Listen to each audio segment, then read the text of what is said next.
তোমাদের সঙ্গে আছি আমি জহুরুল ইসলাম সাবিত। আমি আজকে ক্লাস নেব ষষ্ঠ শ্রেণীর বাংলা বিষয় চারুপাঠ।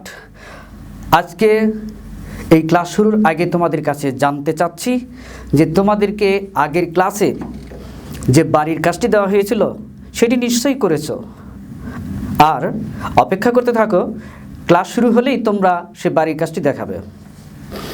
তো আজকে আমি তোমাদের সামনে যে বিষয়টি উপস্থাপন করব সেখান থেকে তোমরা শিখতে পারবে, সেটা হলো যে লেখক পরিচিতি সম্পর্কে তুমি জানতে পারবে, অর্থাৎ শওকত ওসমান সম্পর্কে তুমি জানতে, বলতে, লিখতে পারবে। এরপরে এই ছোট গল্পে যে শব্দগুলো ব্যবহার করা হয়েছে এখান থেকে অনেকগুলো শব্দ তুমি লিখতে পারবে, বলতে পারবে, শব্দের অর্থ বলতে পারবে। পাশাপাশি আজকের এই পাঠ থেকে সবচেয়ে গুরুত্বপূর্ণ যে বিষয়, নমুনা প্রশ্ন, বহু নির্বাচনীমূলক প্রশ্ন কিভাবে হবে, কিভাবে উত্তর দিবে সে বিষয়টি জানতে পারবে। তাহলে চলো শুরু করা যাক আজকের ক্লাস। দেখো, আমরা নিয়ে এসেছি পাঠ তোলপাড়। এখানে আজকে আমরা কি জানবো সংক্ষেপে সে বিষয়গুলো উঠিয়ে আনা হয়েছে। লেখক পরিচিতি, শব্দার্থ টিকা, বহু নির্বাচনী প্রশ্ন সমাধান ও অতিরিক্ত প্রশ্ন। আজকের এই আলোচনা থেকে তোমরা যা শিখবে সম্পূর্ণ বিষয়টি সংক্ষেপে 4টি প্রশ্নে তুলে ধরা হয়েছে। সেটি হলো লেখক পরিচিতি, শব্দার্থ টিকা, বহু নির্বাচনী প্রশ্ন সমাধান ও অতিরিক্ত বহু নির্বাচনী প্রশ্ন সম্পর্কে জানবে। এবার আসো লেখক পরিচিতি। তোমরা স্ক্রিনে দেখতে পাচ্ছ যে শওকত ওসমান, তার জন্ম এবং মৃত্যু সাল একই সঙ্গে দেওয়া আছে। 1917 সালে লেখকের জন্ম এবং 1998 সালে তিনি মারা গিয়েছেন। আর শওকত ওসমানের ছবিও আমরা স্ক্রিনে দেখতে পাচ্ছি, অবশ্যই তোমরা তাকে চিনে থাকবে। লেখক পরিচিতি সম্পর্কে আমরা আজকে এখানে একটু জেনে নেই। সেটি হলো যে শওকত ওসমান, এটি তার প্রকৃত নাম নয়, অবশ্যই তার প্রকৃত নাম তোমরা জানবে। তার প্রকৃত নাম হলো আজিজুর রহমান। শওকত ওসমান এই নামে তিনি পত্রপত্রিকায় লেখালেখি করতেন, কিন্তু তার প্রকৃত নাম বা আসল নাম হলো আজিজুর রহমান। তিনি পশ্চিমবঙ্গের হুগলি জেলার সবল সিংহপুর গ্রামে 1917 সালে জন্মগ্রহণ করেন। দীর্ঘদিন তিনি বাংলা ভাষা ও সাহিত্যের অধ্যাপক ছিলেন। তবে অধ্যাপনা করার আগে তিনি ব্যক্তিগত জীবনে বিভিন্ন ধরনের চাকরির সঙ্গে জড়িয়ে পড়েছিলেন। তার চাকরির অভিজ্ঞতা অনেক বিচিত্র। আমরা বাংলা সাহিত্যে এই লেখককে বিশিষ্ট কথা সাহিত্যিক হিসেবেই দেখতে পাই, অর্থাৎ তার প্রধান পরিচয় হলো বাংলা সাহিত্যে তিনি একজন বিশিষ্ট কথা সাহিত্যিক। এখন কথা সাহিত্যিকটা কি, এটা একটু বোঝা দরকার। সেটা হলো সাহিত্যের বিভিন্ন আঙ্গিক রয়েছে। সেটা হলো কবিতা, ছোট গল্প, উপন্যাস, নাটক, রম্যরচনা, মহাকাব্য, প্রবন্ধ, এগুলো সাহিত্যের বিভিন্ন আঙ্গিক। কথা সাহিত্য বলতে বোঝায় সাধারণত গদ্য সাহিত্যে যে ছোট গল্প এবং উপন্যাস লেখা হয় রসাত্মকভাবে, সেগুলোকে বলা হয় কথা সাহিত্য। সেজন্য তিনি দেখা যায় যে ছোট গল্প এবং উপন্যাস লেখায় তিনি বাংলা সাহিত্যকে সমৃদ্ধ করেছেন, তাই তাকে বলা হয়েছে বিশিষ্ট কথা সাহিত্যিক। শুধু বড়দের জন্যই তিনি লেখালেখি করেন নাই, তোমাদের কথাও তিনি ভুলে যাননি। ছোটদের জন্য তিনি অনেকগুলো গ্রন্থ লিখেছেন। সেই গ্রন্থগুলো আমরা এখান থেকে যেমন জানতে পারি, এখানে বড় বড় অক্ষরে তোমরা দেখতে পাচ্ছ ছোটদের জন্য তার লেখা বিভিন্ন ধরনের গ্রন্থ। ওটন সাহেবের বাংলো, 2 ডিগবাজি, 3 মস্কুইটো ফোন, 4 তারা 2 জন, 5 ক্ষুদে সোশ্যালিস্ট, 6 ছোটদের নানা গল্প, 7 কথা রচনার কথা, 8 পঞ্চসঙ্গী। এই 8টি গ্রন্থই তোমাদের পাঠ্য বইতে উল্লেখ করা হয়েছে।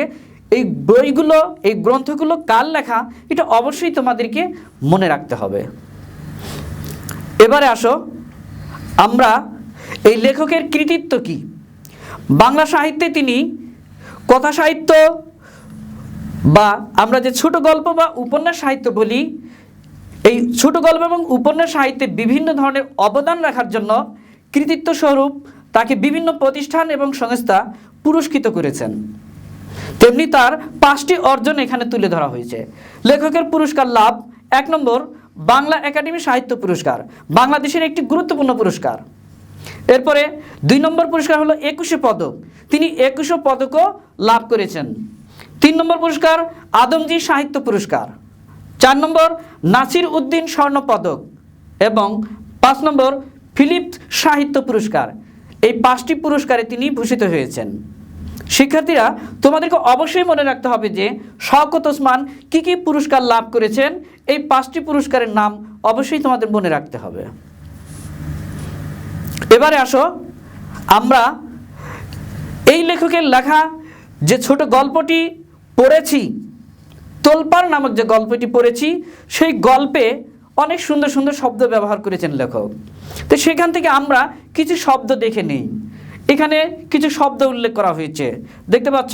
1 পাঞ্জাবি মিলিটারি, 2 খাবি খাওয়া, 3 চাঙারি, 4 কাফেলা, 5 জ্বালা, 6 জয়ীব, 7 অস্বস্তি, 8 উর্দি।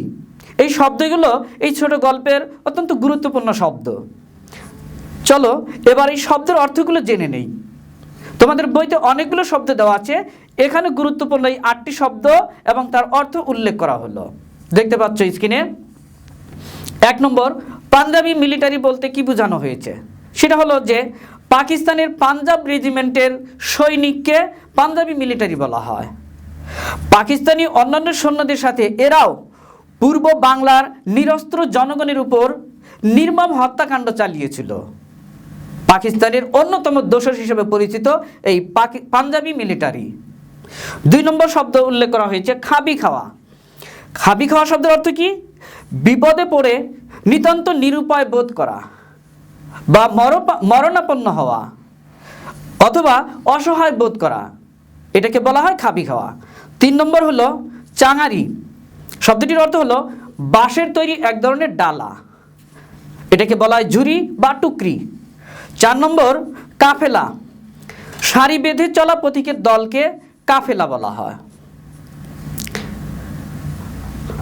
আরও উল্লেখ করা হয়েছে এখানে 5 নম্বর শব্দ হলো জ্বালা, মাটির তৈরি পেট মোটা বড় পাত্রকে জ্বালা বলা হয়। 6 নম্বর শব্দ হলো জয়ীব। শব্দটা অবশ্যই আরবি শব্দ, এটির অর্থ হলো দুর্বল, হীনবল, বৃদ্ধ বা জরাজীর্ণ।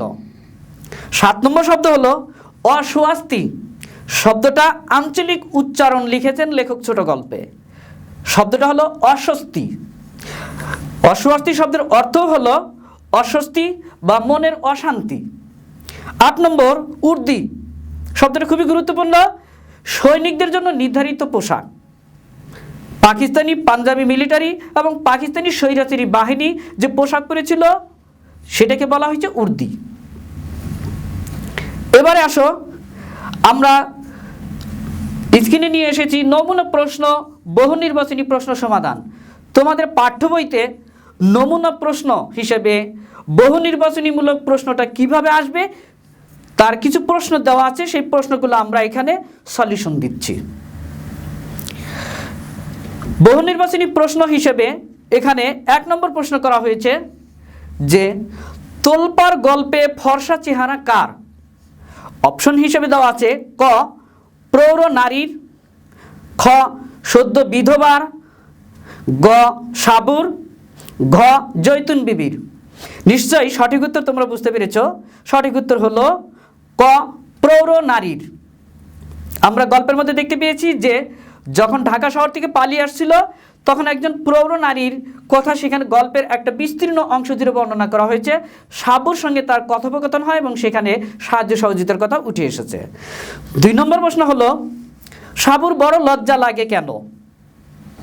অপশন ক গায়ে কিছু না থাকায়, খ মহিলা 5 টাকা দিতে চাওয়ায়, গ পর্যাপ্ত পানি দিতে না পারায়, ঘ 5 ফরমাস খাটতে হওয়ায়। সঠিক উত্তর নিশ্চয়ই তোমরা বুঝতে পেরেছো। আগের দুটি ক্লাস যদি করে থাকো তাহলে অবশ্যই উত্তর পারবে। সঠিক উত্তর হলো ক, গায়ে কিছু না থাকায়। অর্থাৎ সাবু বড় লজ্জা পাচ্ছিল কখন?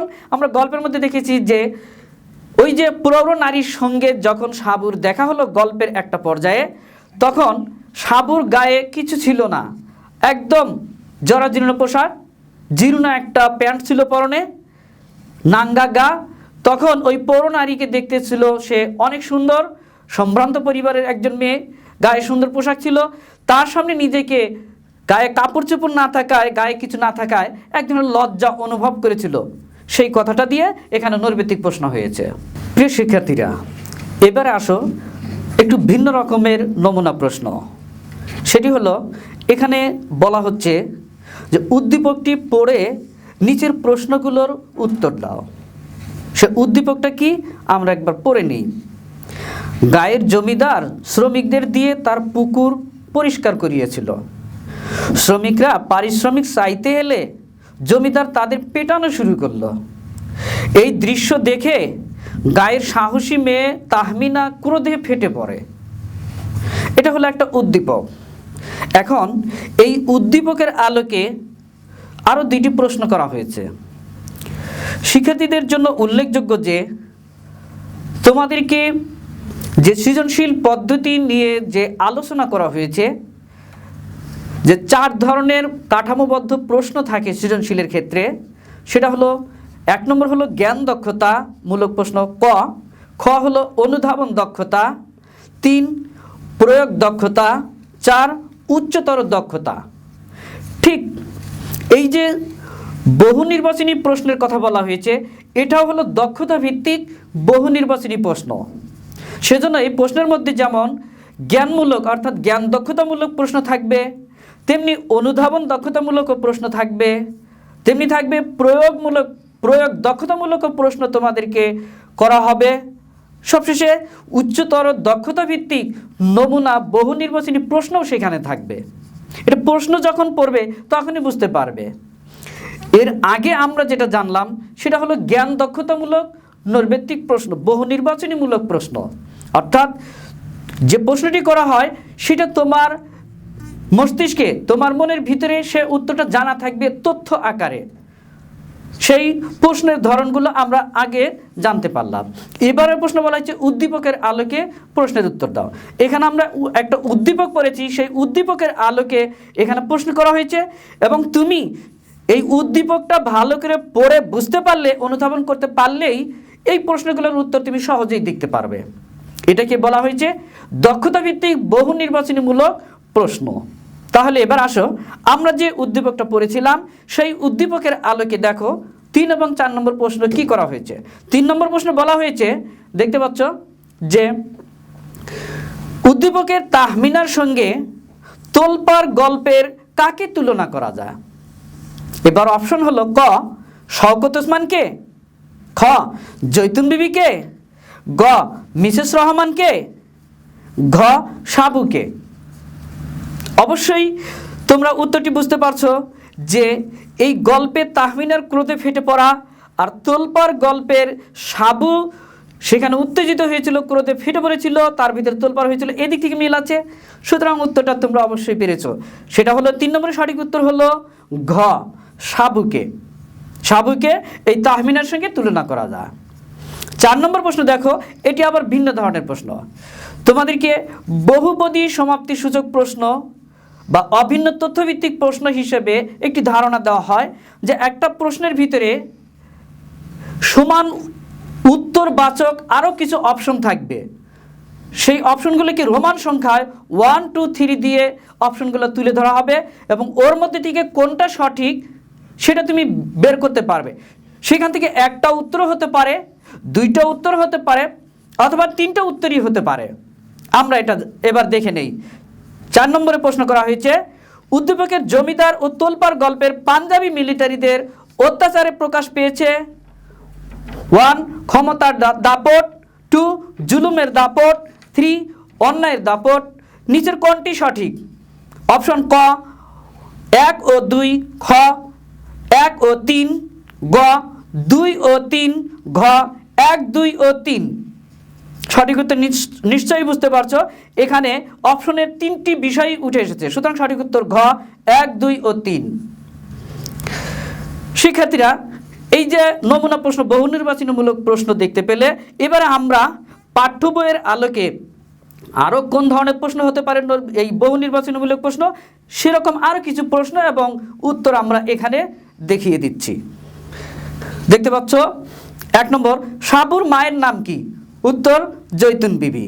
2, সাবুদের গ্রামের নাম কি? উত্তর গাবতলী গ্রাম।